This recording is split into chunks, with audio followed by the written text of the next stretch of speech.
ወሕፃናት አስተዳሎከ ስብሐተ ከመ ትንስቶ ለጸላኢ ወለገፋኢ። ሊቀ ብርሃን መጋቤ ሃይማኖት አባ አብርሃም የቅዱስ ሲኖዶስ ምክትል ጸሐፊ፣ ሊቀ ብርሃናት ቀሲስ ሄኖክ የደብረ መድኃኒት ናይሮቢ ኬንያ መድኃኔ ዓለም ቤተ ክርስቲያን አስተዳዳሪ፣ እንደዚሁም በዚህ ደብር ውስጥ የምታገለግሉ ሊቃውንት፣ ካህናት፣ ዲያቆናት፣ የሰንበት ትምህርት ቤት ዘማሪያን በዚሁ ታላቅ ቤተ መቅደስ ውስጥ በመዓልትና በሌሊት ለምስጋና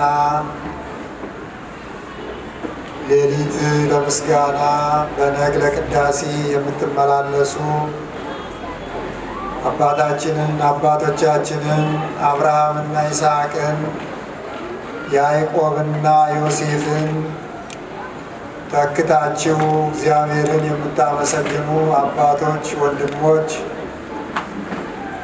ደጋጎቹን እናቶቻችንን ተክታችሁ የምታመሰግኑ እናቶቻችን፣ እህቶች፣ በዘመናት ሁሉ የሚኖር ሁሉን የሚያሳልፍ ማለፍ ሳይኖርበት ሁሉን የሚመግብ ችግር፣ ድህነት፣ ንፍገት ሳይኖርበት ሁሉን የሚመራ የሚመግብ አምላካችን በስልጣኑ ሽረት፣ በባህሪው ሞት፣ በመንግስቱ ህልፈት የሌለበት የአምናውን ዕለት የአምናውን ዓመት አሳልፎ ለዚህኛው ዓመት ለዚህኛው ዕለት ያደረሰን ለአምላካችን ክብር ምስጋና ለሱ ይሁን። እንደምን አላችሁ? እንደምን ከረማችሁ? እንደምን ሰነበታችሁ? እንኳን ለዛሬው ለታላቁ በዓላችን ዕለት በሰላም አደረሰን አደረሳችሁ። ይህ ዕለት እግዚአብሔር ከሚከበርበት ምጽአቱ፣ ልደቱ፣ ጥምቀቱ፣ ሞቱ፣ ትንሣኤው፣ ዕርገቱ በአጠቃላይ ወደዚህ ዓለም ሰው ሆኖ የመምጣት ታምራቱ የሚነገርበት አንደኛው ክፍል ነው። ዛሬ በቤተ ክርስቲያናችን ስያሜ በቤተ ክርስቲያናችን ሊቃውንት በቅዱስ ያሬድ የተሰየመው የተቆጠረው በዓላችን ወይንም ደግሞ የእሁዱ 8ኛ ወር ተብሎ የሚጠራው ሆሳዕና ይባላል። ሆሳዕና ማለት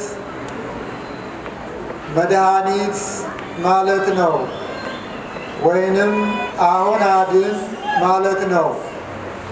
ቅድም ነቢያቱ የደረሱት ድርሰት ዙሪያውን እየዞርን ካህናቱ እየዞሩ ሲያዜሙ ሲያነቡ የነበሩት የዛሬውን በዓል ታሪክ ነው። መድኃኒታችን ኢየሱስ ክርስቶስ ወደዚህ ዓለም ከመጣ በበረት ውስጥ ከተገኘ ጀምሮ ብዙ የትህትና ስራዎችን ሰርቷል። 5500 ዘመን የነበረውን የዕዳ ደብዳቤ ከዮርዳኖስ ጀምሮ ወደ ሲኦል ወርዶ እስከሚቀደው ድረስ በስጋዌ ዘመኑ የተለያዩ ስራዎችን ሰርቷል። የተለያዩ ትህትናዎችን ራሱን ዝቅ አድርጓል። በበረት ከመወለዱ ጀምሮ ማለት ነው። የእያንዳንዱ የትህትና ስራው በእያንዳንዱ ወቅት በእያንዳንዱ በዓላት በሚያጋጥመው ሰዓት ይተረካል፣ ይነገራል። የዛሬው ደግሞ በኢየሩሳሌም በስተ ምስራቅ የሚገኘው ታላቁ የደብረ ዘይት ተራራ ወይንም ደግሞ የወይራው ተራራ ተብሎ የሚጠራው ቀደም ብሎ ደቀ መዛሙርቱን አባታችን ሆይ ወይንም አቡነ ዘበሰማያት በማቴዎስ ምዕራፍ 6 ላይ ያለውን ያስተማረበት ተራራ ነው። በዚህ ተራራ ላይ ቀን ቀን ጉባኤ እየሰራ ደቀ መዛሙርቱንም እንደገና ትምህርት ታምራቱን የሚፈልጉትንም ያስተምራቸዋል። ሌሊት ወደ ምኩራብ እየሄደ ወይንም ሌሊት ደብረ ዘይት ላይ እያደረ ዙሪያዋን ኢየሩሳሌምን ፍልስጤምን ሲያስተምር ውሎ ሌሊትም እየሄደ ያድርባታል። ዛሬ የሚተረከው የሚነገረው በደብረ ዘይት በስተግርጌ አቀበ ደብረ ዘይት ይላታል። ሙራደ አቀበ ደብረ ዘይት ከሚላት ቤተፋጌ ከምትባል ቦታ ቤተፋጌ ማለት የማርያምና የማርታ የአልዓዛር መንደር ናት። ከኢየሩሳሌም ከደብረ ዘይት ከኢየሩሳሌም በስተ ምስራቅ ከደብረ ዘይት ተራራ አጠገብ የምትገኝ መንደር ናት። ወደዚች መንደር ነው ከደቀ መዛሙርቱ ሁለቱን የላካቸው። ሁለቱን ደቀ መዛሙርቱን ልኮ ሲነግራቸው ሂዱና ከቤተፋጌ ከደብረ ዘይት ግርጌ ከተራራው ግርጌ የታሰሩ አህዮች ታገኛላችሁ፣ እነዛን ፍቱና አምጡልኝ። የአህዮቹ ባለቤት የአህያይቱ ባለቤት አህያይቱን ለምን ትፈታላችሁ በሚሏችሁ ሰዓት ጌታዋ ይፈልጋታል በሉት ብሎ ደቀ መዛሙርቱን አዘዛቸው። ይሄ ምስጢር ነው ወገኖቼ። እና እነሱም እንደታዘዙት ወደ ደብረ ዘይት ግርጌ ወደ ቤተፋጌ ሲሄዱ አህያይቱ ከነውርንጫዋ ታስራ ያገኛሉ። ያችን አህያ በሚፈቱበት ሰዓት የአህያው ባለቤት አህያዬን ወይንም አህያይቱን ለምንድን ነው የምትፈቱት ብሎ በሚጠይቅበት ሰዓት ለዛሬው ለአሁኑ ጌታዋ ይፈልጋታል፣ ጌታዋ ነው አምጡ ያለን ብለው አህያይቷን ፈተው ወሰዱለት። ለምን እንዲያደረጋችሁ ብለው ሌላም የመለሱት መልስ የለም። ወሰዱለት ነው የሚለው። የወሰዱለት ደብረ ዘይት ተራራ ላይ ነው። ከደብረ ዘይት ተራራ ላይ አህያይቷ ላይ ልብስ ተነጠፈ፣ ልብስ ተደረገባት። ከዛ በአህያይቷ ላይ በቡርንጫ በዋናይቷ አህያ ላይ ተቀምጦ በሚጓዝበት ሰዓት ከተራራው ሲወርድ ብዙ ሕዝብ ተከተለው ይላል ወንጌላዊው። ወንጌላውያኑ እንደሚነግሩን ልክ እንደ ዛሬው እናንተ እንደተሰበሰባችሁት ያንን ቀን ለማድመቅ ያንን ቀን ለማክበር ሕፃናት ሳይቀሩ ቤተ አይሁድና ቤተ ሊቃነ ካህናት ሊቃነ ስልጣናት ሳይቀሩ ተሰብስበው ነበረ። ይህ የመጨረሻው ዕለት ነው። ትምህርት ተአምራት የሚያደርግበት የመጨረሻው ዕለት ስለሆነ ብዙ ሕዝብ ተሰብስቦ ነበር። የሚወዱትም የሚጠሉትም፣ የበሉትም መብል የፈለጉትም፣ ይሾመናል ያሉትም የተሾሙትም፣ ደቀ መዛሙርቱም አርድእትም ጠቅላላ ተሰብስበው ነበረ። በዛን ሰዓት በአህያይቱ ውርንጫ ወደ ኢየሩሳሌም ነበረ ጉዞ የሚያደርገው። ወደ ኢየሩሳሌም ወደ ቤተ መቅደስ ነው ጉዞ የሚያደርገው። ወደዚህ ቤተ መቅደስ በሚጓዝበት ሰዓት በአህያይቷ ላይ ተጭኖ ብዙዎቹ የሚወዱት ልብሳቸውን ለአህያይቱ እንድትረግጠው ያነጥፉ ነበረ። ብዙዎቹ ደግሞ የዛፍ ዝንጣፊ እየዘነጠፉ ይጎዘጉዙ ነበረ። ብዙዎቹ ደግሞ ሕፃናት ያመሰግኑ ነበረ፣ ሆሳዕና እያሉ እያጨበጭቡ። አይሁድ ሊቃነ ካህናቱ ሕፃናቱ ሆሳዕና እያሉ በሚያመሰግኑበት ሰዓት ሊቃነ ካህናት ዝም እንዲሉ እዘዛቸው። ለምንድን ነው እንደዚህ የሚሉት እያሉ ይገስጿቸው፣ እሱንም ይነግሩት ነበረ። እሱ ደግሞ በመዝሙር 3 ላይ ነቢዩ ዳዊት የተናገረውን ከሕፃናት አንደበት ምስጋናን አዘጋጀህ፣ ጠላት ያፍር ዘንድ ጠላትን ታሳፍረው ዘንድ የተባለውን አልሰማችሁምን?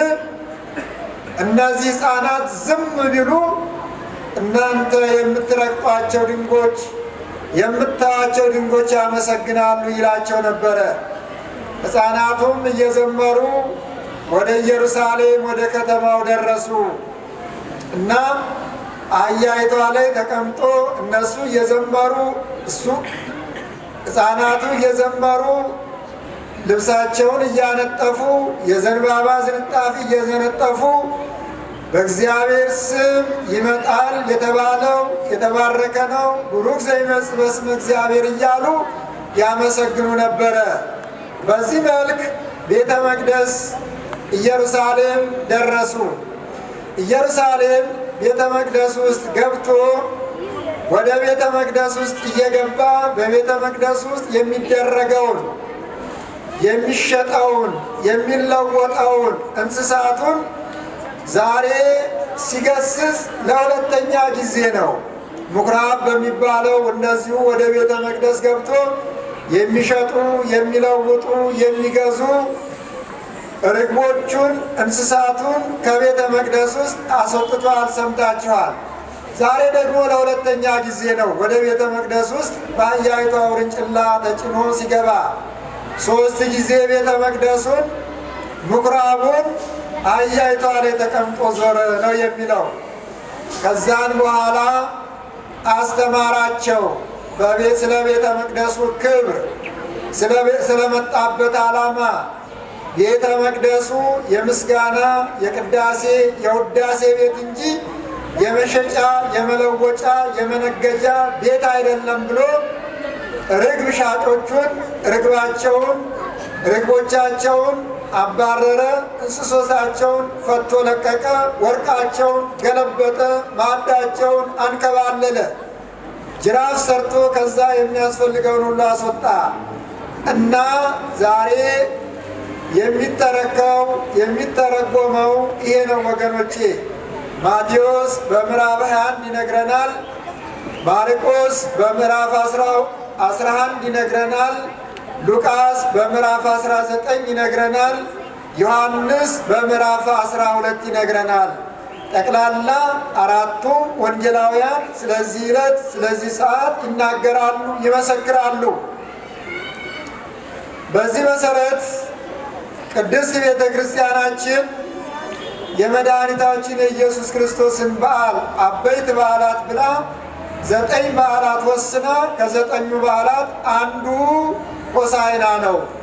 አበይት በዓላት ትላቸዋለች ቤተ ክርስቲያናችን። ታላላቅ ስራ የተሰራባቸው፣ ታላላቅ ተአምራት የተደረገባቸው፣ ታላላቅ ምስክርነት የተሰጠባቸው በዓላት ስለሆኑ አበይት ታላቅ ብላ በመጽሐፏ በታሪኳ በቤተ ክርስቲያን ውስጥ ታስተምራቸዋለች እና ስለዚህ ይህ ታሪክ ምንድን ነው?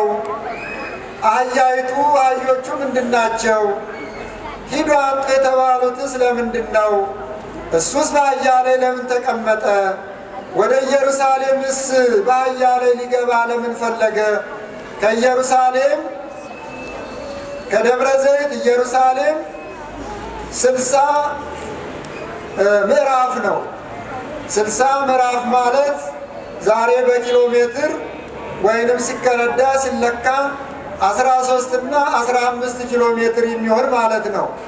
ከዛች እዛች ለምን የሚቀመጥበት አህያ ያስፈለገው ቢባል አባቶቻችን ሲተረጉሙልን ሲያስተምሩን ለድኅነት ዓለም የመጣው አምላካችን የድኅነት ሥራውን በሚሠራበት ሰዓት የታሰሩ በግዞት ላይ ያሉ መፈታት የሚያስፈልጋቸው ከግዞት ነፃ መውጣት የሚያስፈልጋቸው ፍጡራን ነበሩ። ከ5500 ዘመን ከአዳም ጀምሮ እስከ ዛሬው ድረስ ወይንም ደግሞ እስከ ዘካርያስ ድረስ እስከ ክርስቶስ መምጣት ድረስ እስከ ትንሣኤው ድረስ የሚገቡበት የሰው ልጆች የመከራ ቦታ ነበረ፣ የእስር ቦታ ነበረ።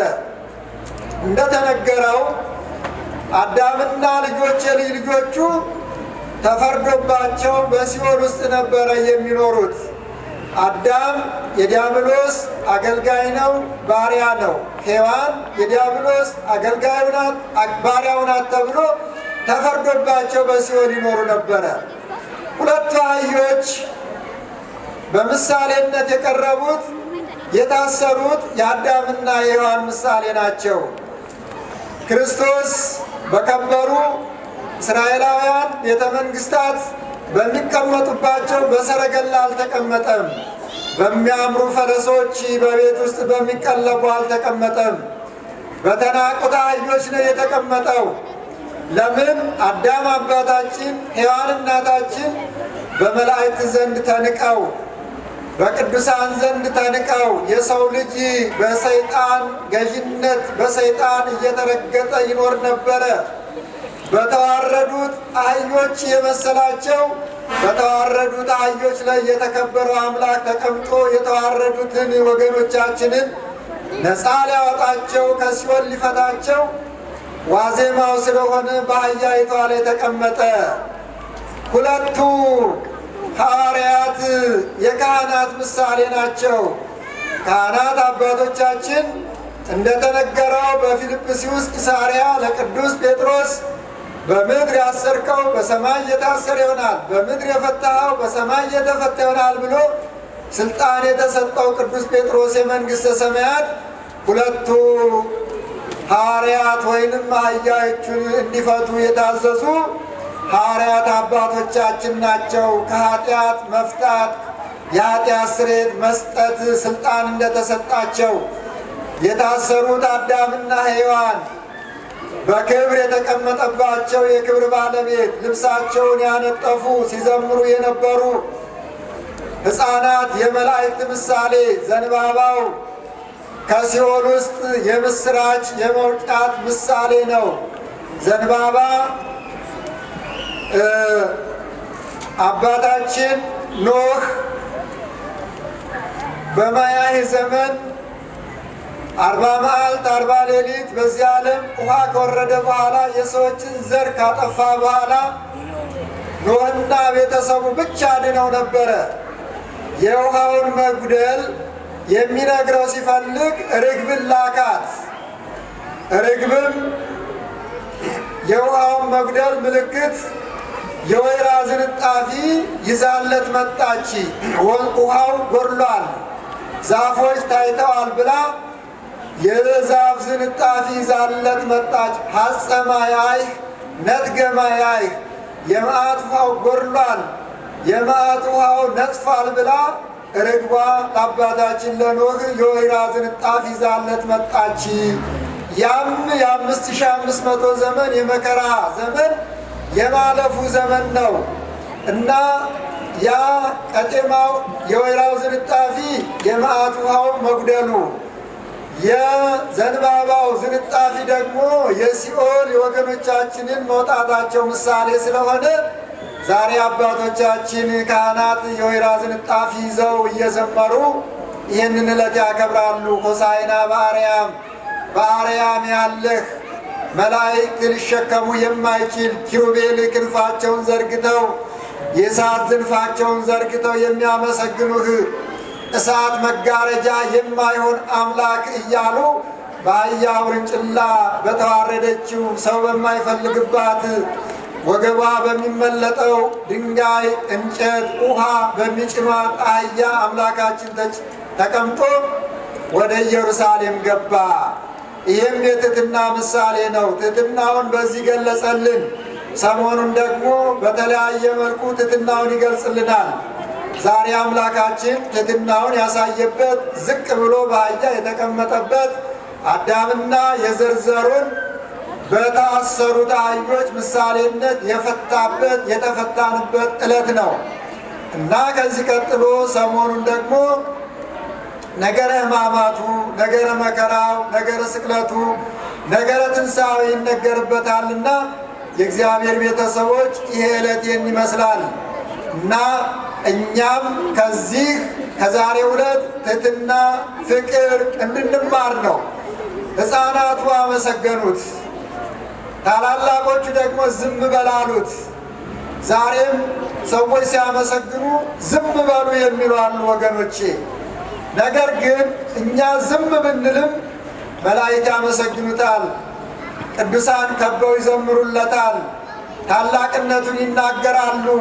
የእኛ ዝምታ የሚጎዳው ራሳችንን ነው፣ እግዚአብሔርን አይጎዳውም። አንደበታቸው ያልተፈታ ሕፃናት አመሰገኑት። አንደበታቸው የተፈታ አይሁድ ግን ሕፃናት እንዳመሰግኑ ከለከሉ። ዛሬም ታላላቆች አወቅን የሚሉ ተጠበብን የሚሉ ልቀናል የሚሉ ለምስጋና አንደበታቸው ታስረዋል፣ ለምስጋና አንደበታቸው ተይዟል። አናመሰግንም ብለው እምቢ ብለዋል፣ አንወጣም ብለው እቤታቸው ቀርተዋል። እንደውም እየተጠራጠሩ ሌላ ነገር ውስጥ ገብተው ዓለም ከየት ነው የመጣችው እያሉ ጥርጣሬ ውስጥ ገብተዋል። እግዚአብሔር ቤተሰቦች ዓለምማ ከየት እንደመጣች እያየን ነው። ዓለምማ ከየት እንደተገኘች እያየን ነው።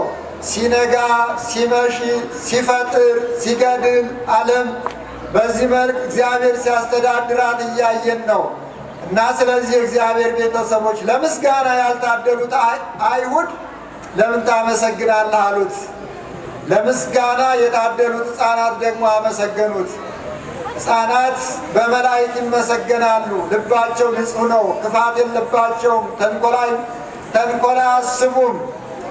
ለዚህ ነው ሕፃናት እንዲያመሰግኑ እንዲዘምሩ ከሕፃናት አንደበት ምስጋናን አዘጋጀ የተባለው ለዚህ ነው። ክፋት አያውቁም። ተጣልተው ወዲያው ይታረቃሉ፣ ተነጋግረው ወዲያው ይጫወታሉ። በዚህ መልክ እንደ ሕፃናት ሁኑ ሲለን ነው ወገኖቼ። ልባችሁ እንደ ሕፃናት ይሁኑ፣ ክፋት በልቡናችሁ አይኑር፣ ቂም በቀል አታሳድሩ፣ ትሕትና ይኑራችሁ። ራሳችሁን ትልቅ አታድርጉት፣ ራሳችሁን ከፍ ከፍ አታድርጉት። ራሱን ከፍ ከፍ ያደረገ ይዋረዳል፣ ራሱን ዝቅ ዝቅ ያደረገ ከፍ ከፍ ይላል። ማንም ራሱን ከፍ ከፍ አድርጎ ራሱን አክብሮ ትልቅ የሆነ የለም። ማንም ራሱን ትንሽ አድርጎ ትንሽ የሆነ የለም። የእግዚአብሔር ቤተሰቦች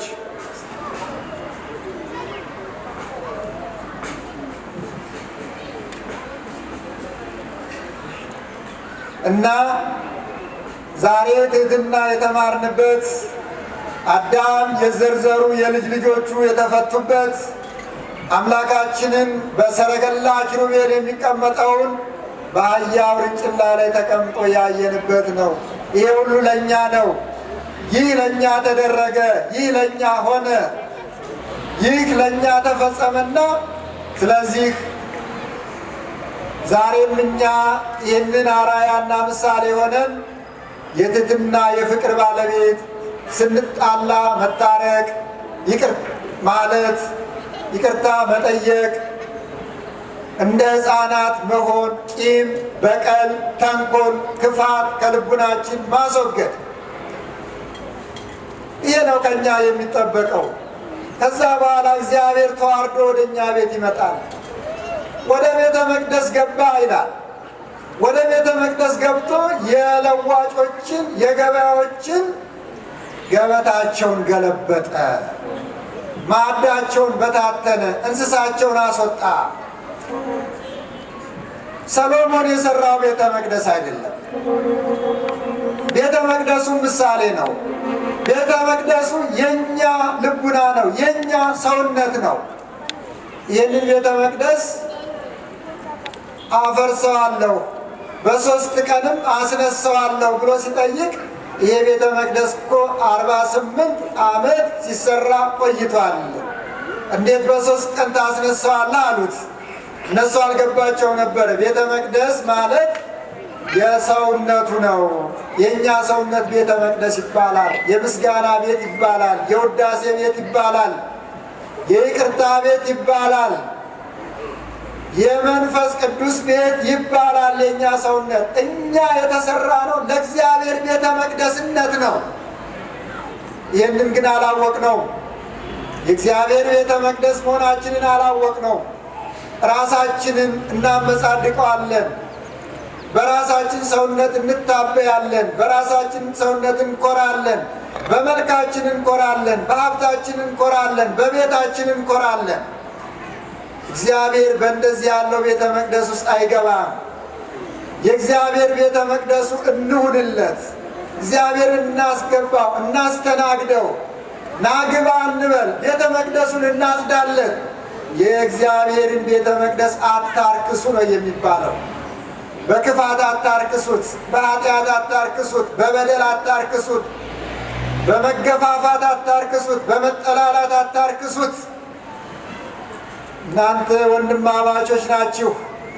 እንደ ሕፃናት ልባችሁን ንጹሕ አድርጋችሁ የዛሬውን ለሆሳዕና የመጣውን አምላካችሁን ተቀበሉት። ከዛ በኋላ እግዚአብሔር ከላያችሁ ያለውን ችግር ያቃልልላችኋል። አለዛ 1000 ጊዜ ብትጠሩት አይመጣም። እግዚአብሔር በቆሸሸ ጎዳና አይመጣም። በቆሸሸው ጎዳና ዛሬ ሄዶ አጥርቶታል። እግዚአብሔር ከዚህ በኋላ በተዋረደ አህያ አይመጣም። ከዚህ በኋላ በኪሩቤል ሰረገላ ነው የሚመጣው። ከዚህ በኋላ ከመላእክት ጋር ለፍርድ ነው የሚመጣው። ተዋርዶ መጥቶ ትሕትናውን አሳይቶናል። ዝቅ ብላችሁ ትንሽ ነን ብላችሁ እርስ በርሳችሁ ተከባብራችሁ እኔ ከሁሉ አንሳለሁ ብላችሁ እግዚአብሔርን አስተናግዱት። ልቡናችሁን ለእግዚአብሔር ክፈቱለት፣ ይግባበት።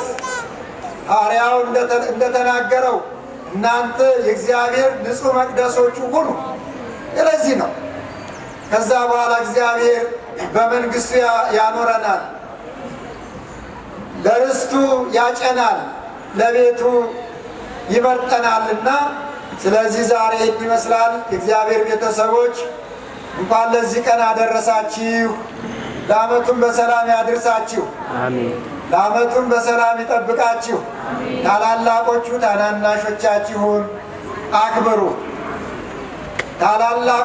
ታላላቆቹ ደግሞ ከእናንተ በላይ ታላቅ ከሌለ እግዚአብሔርን አክብሩ፣ እግዚአብሔርን ፍሩ፣ እግዚአብሔርን ውደዱ።